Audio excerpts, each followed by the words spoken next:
இப்போ நம்ம மதுரை மல்லியை பற்றி பேசணும். திருச்சுழி, அருப்புக்கோட்டை, மல்லாங்கனர். மெட்ராஸுக்கு சினிமாவுக்கு போன வருஷம் பிறந்தவர் தான் தனுஷ். அப்பா அம்மா உயிரோடு இருக்கும்போதே அந்த கடமையை நம்ம செய்யணுங்கிறது தான் அடிப்படையாக வச்சு தான்.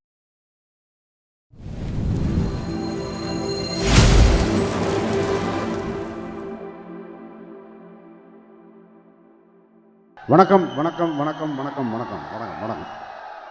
என்னப்பா எல்லாரும் நல்லா இருக்கீங்களா? ரைட்டு, மகிழ்ச்சி மகிழ்ச்சி மகிழ்ச்சி.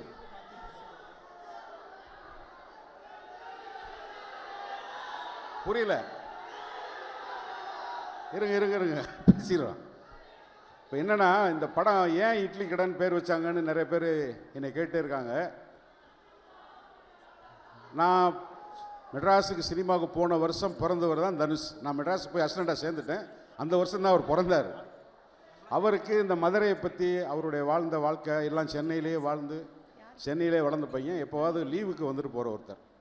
ஏன் டைரெக்டாக தனுஷ்டே வரேன்னா அப்போ தான் நீங்கள் கொஞ்சம் அமைதியாக இருப்பீங்க, அதனால தான்.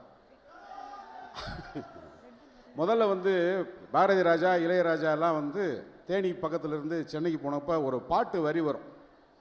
தேவாரம் ரோட்டு வழி, தேனிச்சந்தை போகிற வண்டி, போடி வழி போனோம்னா ரோடு ரொம்ப மோசமப்பா, பத்திரமா கொண்டு போனால் நான் பருத்தி கொட்டை வாங்கி தரேன்.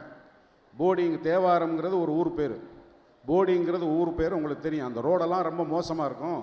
அந்த ஊரோட அருமையை பெருமையை அங்கேருந்து வந்தவங்க சினிமாவில் பெரிய ஆளாகும்போது சொன்னாங்க. அதே மாதிரி அங்கேயே இருக்கிற சங்கராபுரத்தில் இருந்து ஒரு இளைஞர், அவங்க அப்பா போய் அங்கே அசிஸ்டன்ட் டைரக்டர் ஆனதுக்கப்புறம் இப்போ அவர் ஹீரோ ஆகி வந்துட்டார். இதில் முக்கியமான விஷயம் இந்த இட்லி கடையில் சொல்லப்படுறது என்னென்னா, தனுஷுங்கிற நடிகர் ஆரம்பத்தில் அறிமுகமாகுது. எல்லா படத்துலேயும் அப்பங்களை திட்டாத திட்டே கிடையாது, மொத்தத்தையும் திட்டி தீத்துருவார்.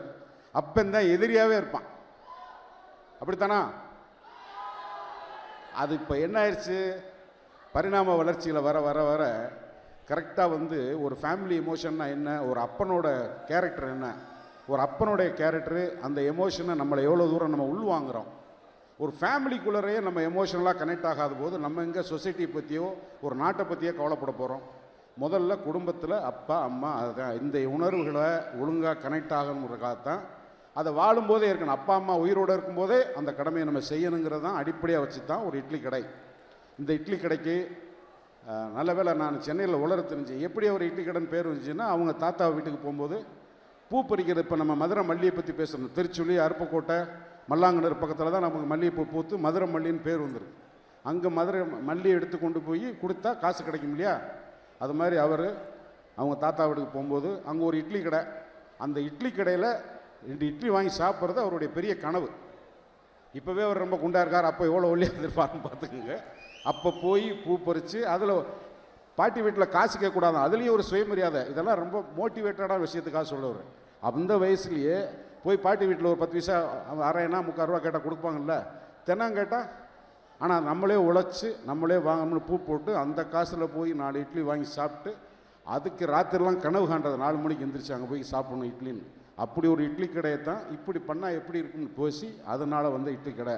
இந்த இட்லி கடை எப்படி அப்பனுக்கும் மகனுக்கும் இருக்கிற ஒரு பாச பிணைப்பு. உயிரோடு இருக்கும்போது அப்பனை பற்றி புரியலையே, உயிரோடு இருந்தப்போ நம்ம அப்பாவை பார்த்துருக்கலாமே, அதை தான் இந்த படத்தின் மூலமாக உங்களுக்கு சொல்கிற செய்தி. ஒரு காலத்தில் அப்பாவை திட்டியே படம் எடுத்தவர் இப்போ அப்பாவோட அருமையை பார்க்குறாரு. இந்த தலைமுறை இருக்கிற உங்களுக்கு அது மிக மிக முக்கியமான ஒரு விஷயமாக நான் கருதுகிறேன். நிச்சயமாக இந்த படத்தை நடிச்சேன்ற முறையில் எனக்கு ஊதியம் கொடுத்த ஒரு கம்பெனிக்கு வருமானம் வரும்னு நான் பேசுகிறேன். அதே சமயத்தில் குடும்ப உறவுகளை பற்றி பேசணும். எப்போவுமே தான் இருக்கிற மேடையை முழுசாக ஆக்கிரமிக்கிற அன்புக்கும் பண்புக்கும் உரிய திரு பார்த்திபன் சார். கிட்டத்தட்ட பார்த்திபன் சாரோட ஃப்ளாஷ்பேக் பேச ஆரம்பிச்சோம்னா, மெட்ராஸில் ராம் தேட்டர்னு ஒரு தேட்டர், அங்கே நான் 12C பஸ்ஸுக்கு வெயிட் பண்ணிக்கிட்டு இருக்கும்போது சார் அப்போ தாவணி கனவுல 2-3 சீன் நடிச்சிருந்தார்.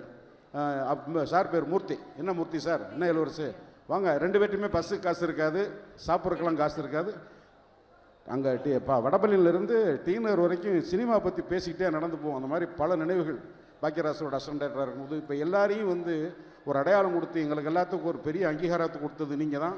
இந்த படத்தையும் நீங்கள் குடும்பத்தோடு தேட்டரில் பார்க்கணும். அன்புக்குரிய தம்பி அருண் விஜய், உங்கள் அப்பா என்னோடய மோஸ்ட் ஃபேவரட் ஹீரோ தம்பி. அப்போ ரஜினி சார் வந்ததுக்கப்புறம் நான் ரஜினி சாரை தவிட்டு விஜயகுமார் சாரை விட்டுட்டேன். நீங்கள் இந்த படத்தில் நம்ம ஃபைட் சீன் பண்ணும்போதெல்லாம் நான் உங்களை ரொம்ப ரீட் பண்ணிக்கிட்டே இருந்தேன். நான் ஒரு கேரக்டர் ஆர்டிஸ்ட்டாக எனக்கு வந்து என்னோட பர்சனல் ஈகோ எதுவுமே இருக்காது. என்ன கேரக்டர் என்னவோ அதுக்குள்ளே போயிடுவேன். பட் ஒரு ஹீரோவாக இருந்துட்டு இதுக்குள்ளே உள்ள வர்றது ரொம்ப சிரமம். நீங்கள் அதை வந்து அழகாக அடாப்ட் பண்ணிட்டு அருமையாக உள்ளர போனீங்க. வெரி குட் தம்பி. காவியா, போன தடவை உங்களை பேசாமல் விட்டு ஒரு குற்றம் உணர்ச்சி பாருங்க.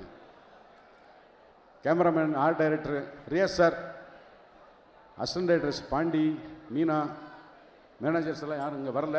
அவங்க எல்லாத்துக்கும் இன்னொன்று ராஜா. ராஜா வணக்கம். ராஜா ராஜா வா. ராஜா கொஞ்சம் வா. இல்லை இல்லை, உன்னை பற்றி சொல்லணும். இல்லை வாயா, இங்கே வாங்க.